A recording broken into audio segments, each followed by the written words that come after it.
Arriving in 1952, it didn't take long for Allen to establish himself in the classroom or as a coach. He compiled a 13-8 record his first year, and the team participated in the Class B VIAL tournament. It ended up being his worst record in his 17-year tenure. It also didn't take long for him to take stock of the situation Langston students were facing. Then I looked around. I said, now, these kids don't have what I've had. They've never been through what I've been through. I said, and they need to know that there is another lifestyle. There's another way to live, for instance. And that's when I started working with Charles, with the kids individually, looking at our students individually, and knowing that they could do better, that they could be better. And that's what he began to emphasize to his students, and especially to his players. But he wasn't alone. Preparation in and out of the classroom was the hallmark of Langston High School. And so through him, Miss Archie, well, I can say all the teachers around there, they was like in my corner saying, you can do this, you know what I mean? All you got to do is do. How can you lead a team, you know what I mean, and make these 12th grades, you know? Miss Archie, you know, that don't make no sense, you know? And so, you know, through that, you know, my grades came up. He was such a part of my life in the development into manhood that I took it to the whole community. And I helped develop a lot of ball players that later became some of the stars here at Langston High School. They were in elementary school, and I remember a lot of those people, the Wilson brothers, Richard and Maniboo, and Ray Gillespie, and I saw a lot of them here tonight, and they still thank me for some of the things that I did, but the way I learned those things from Hank Allen. I had natural talent, but Hank Allen made me work hard to improve my game.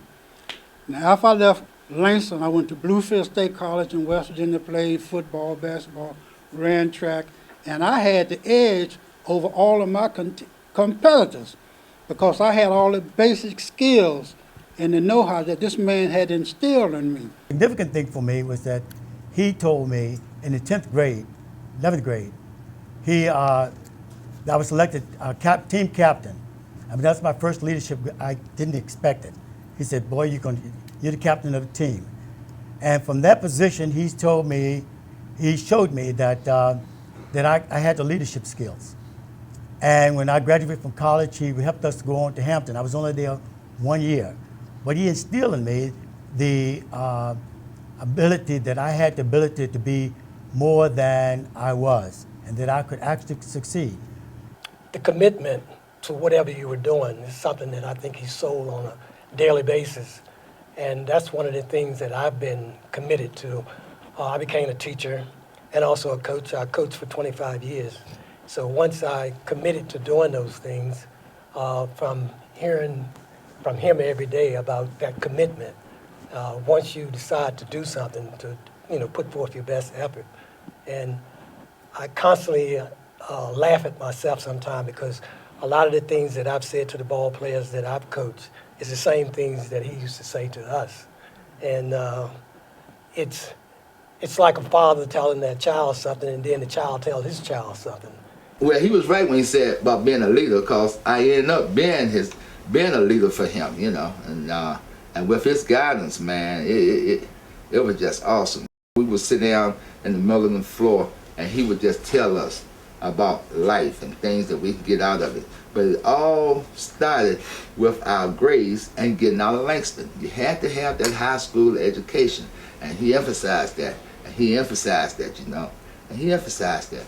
And man, I tell you, I got out of Langston and I went to college Cause I ain't going to college. My mother had a 3rd grade education. My father had a 6th grade education, and there was no money, And he was like, "Don't worry about it.